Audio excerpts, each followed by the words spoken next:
السلام علیکم. سعدیہ عابد رائٹر کے آفیشیل یوٹیوب چینل پر خوش آمدید. سالور اسپیشل میں سعدیہ عابد کے بہترین ناول اعتبار کچھ رشتوں کا کی آخری قسط کے ساتھ آج ہم حاضر ہیں. امید کرتے ہیں آپ کو پرانی ساری قصات بہت پسند آئی ہوں گی اور اس آخری قسط کے بارے میں کمنٹ باکس میں اپنی کمنٹ سے ہمیں ضرور واضح کریں کہ آپ کو ہمارا ناول کیسا لگا. تو شروع کرتے ہیں آج آخری قسط اعتبار کچھ رشتوں کا. آپ کی اچھائیاں تو سنہرے حروف سے لکھے جانے کے لائق ہے خدیج، بس ہم ہی آپ کی قدر نہیں کر سکے. اور چاہے آپ نے ہمیں بد دعا نہ دی ہو مگر آپ کی دعا خاموش ہمیں لگ گئی. آپ ہمیں آسودہ دیکھنا چاہتے تھے لیکن آسودگی ہم سے 2 ماہ میں ہی روک گئی کہ ہم نے آپ پر بہت تان باندھا تھا. آپ نے چاہے کچھ کہا نہیں مگر اللہ تو سب سے بڑا منصف ہے، اس نے ہمیں سزا دی.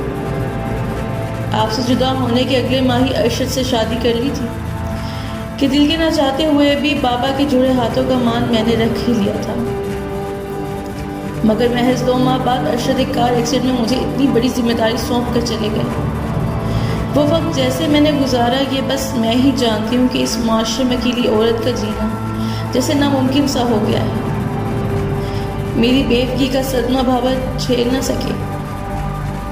وہ فقط 3 ماہ بعد ہی مجھے چھوڑ گئے تھے. مجھے کوئی خدیج نہ مل سکے جو میرے لیے صاحبان بن جاتے، مجھے دنیا کی میری نظروں سے بچا لیتے کہ میں ہوینا کی طرح خوش نصیب نہیں تھی.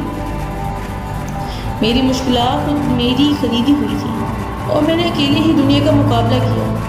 میرے بچوں کے دنیا میں آنے سے ان کی دیکھ بھال تربیت تک ہر کام میں نے اکیلے کیا. جب گرنے لگتی تو خود ہی سنبھل گئی، مگر جب مجھ پر حقیقت منکشف ہوئی تو احساس ہوا کہ رشتے انسان کے لیے کتنی بڑی اما ہوتے ہیں. اور بے اما ہو جانے والی حوینا بخاری کو آپ نے کن حالات میں صاحباں بخشی تھی. ہو سکے تو مجھے معاف کر دیجیے گا خدیج کہ میں نے آپ کے اور حوینا کے بارے میں غلط گمان کیا. آپ کے پاکیزہ رشتے کو اپنی سوچ کی گندگی سے پورا گندا کر دیا. میں جان گئی ہوں کہ رشتے تو احساس کی انسانیت کے ہوتے ہیں کہ خون کے رشتے بھی کس طرح بدل جاتے ہیں. خوب جان گئی ہوں کہ آپ نے حوینا سے کزن کا رشتہ بھی یاد رکھا اور اللہ کے احکام و ہدایات بھی فراموش نہ کی. اور میرا سگا ماں جایا خون کا رشتہ بھی بھول گیا، اسے اللہ کے احکامات بھی یاد نہ رہے. میں یہاں بے ماں اپنی آبرو کی جنگ اکیلے ہی لڑتی رہی اور میرا بھائی وہاں دیار غیر میں بسا رہا. میری کسی پکار پر لوٹ کے ہی نہیں آیا کہ اس سے اندر کا احساس ہی مٹ گیا ہے اور اسی لیے میں خود اکیلے ہی اپنا اور اپنے بچوں کے سروائیول کی تگ و دو میں لگی ہوں. وہ بری طرح بلک رہی تھی کیونکہ یہی مکافات عمل ہے، انسان جو بوتا ہے وہی کاٹتا ہے.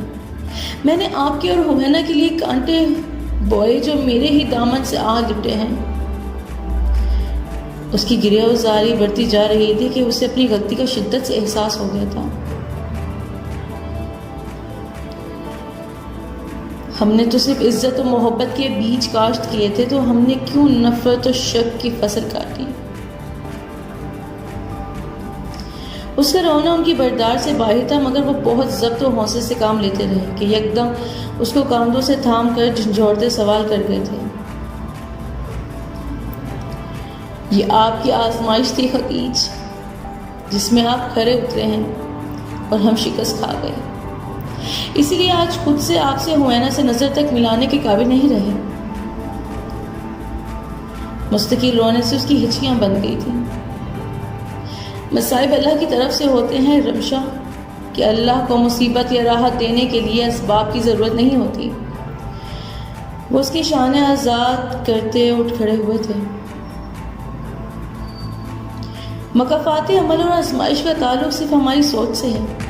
کسی مصیبت پر ہماری سوچ کہتی ہے کہ یہ آزمائش ہے اور کوئی مصیبت ہمارے لیے کسی سزا لگنے لگتی ہے، جبکہ در حقیقت ہر چیز، ہر مصیبت، ہر راحت صرف اللہ کا فیصلہ ہے، اس کی مرضی ہوتی ہے. آپ کا ہماری زندگی میں آنا اللہ کی رضا تھا آپ کا چلے جانا بھی اللہ کی رضا تھا، آپ کا ارشد کی بیوی بننا، ان کا اور آپ کا ساتھ طویل نہ ہونا، یہ بھی اللہ کی رضا تھا، جسے آپ سزا سمجھ رہی ہیں کہ یہ آپ کی آزمائش بھی تو ہو سکتی ہے۔ اور ہم بھی تو کوئی فرشتہ نہیں ہیں، نہ جانے دن بھر میں کتنی غلطیاں کتنے گناہ کرتے ہیں، پتہ نہیں ہمارا کون سا گناہ ہمارے اللہ کو پسند نہ آیا ہو اور اس کی عوض ہمیں ذلت کے روپ میں سزا ملی ہو۔ وہ رونا بھول کر ان کو دیکھنے لگی تھی۔ ہم اللہ کی حکمت اور اس کی مصلحت تک نہیں پہنچ سکتے رمشا، تو ہم کیسے ہی خود سے مقافات عمل اور آزمائش کی پریشانیاں تراش لیتے ہیں، جبکہ اللہ صرف لے کر تو نہیں آزماتا، دے کر بھی تو آزماتا ہے۔ کبھی اولاد کا نہ ہونا آزمائش تو کبھی اولاد کا ہونا سب سے بڑی آزمائش۔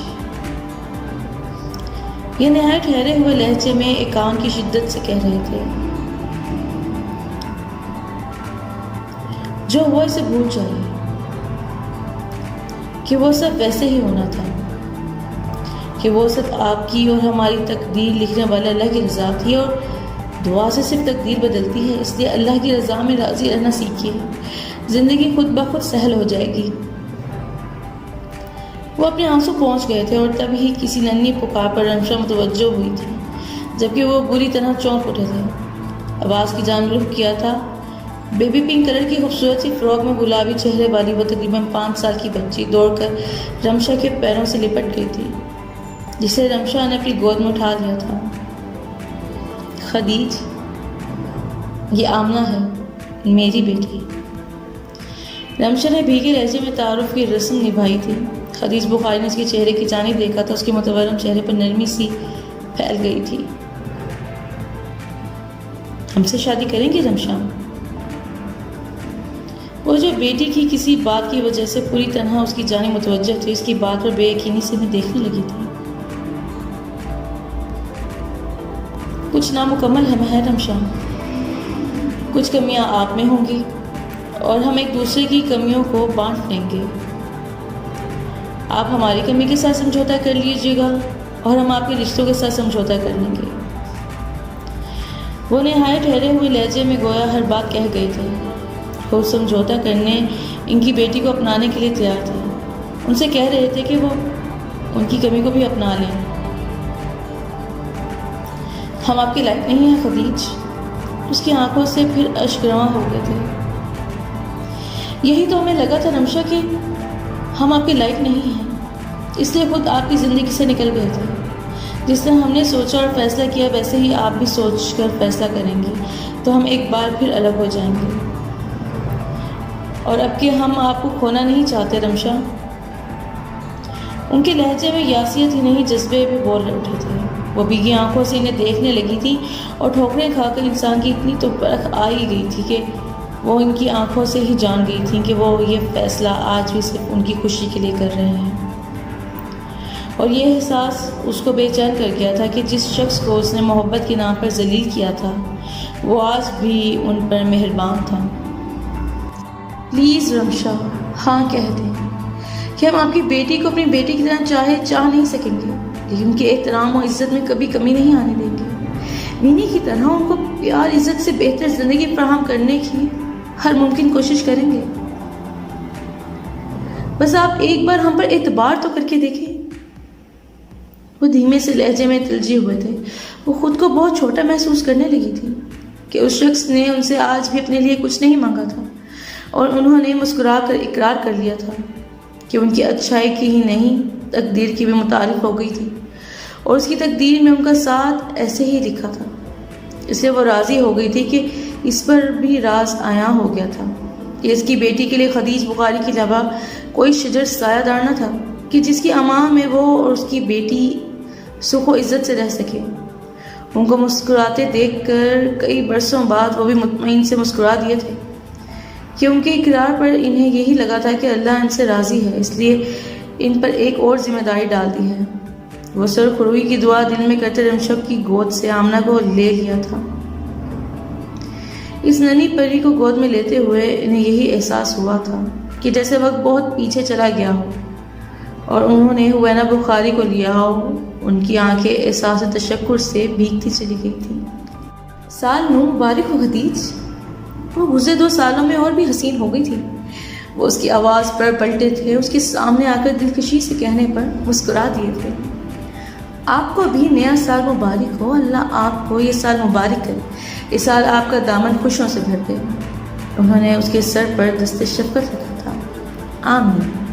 رمشا مسکرا کر ان دونوں کے پاس آ ٹھہری تھی اور وہ خدیج بخاری کے سامنے سے ہٹ کر رمشا سے ملنے لگی تھی۔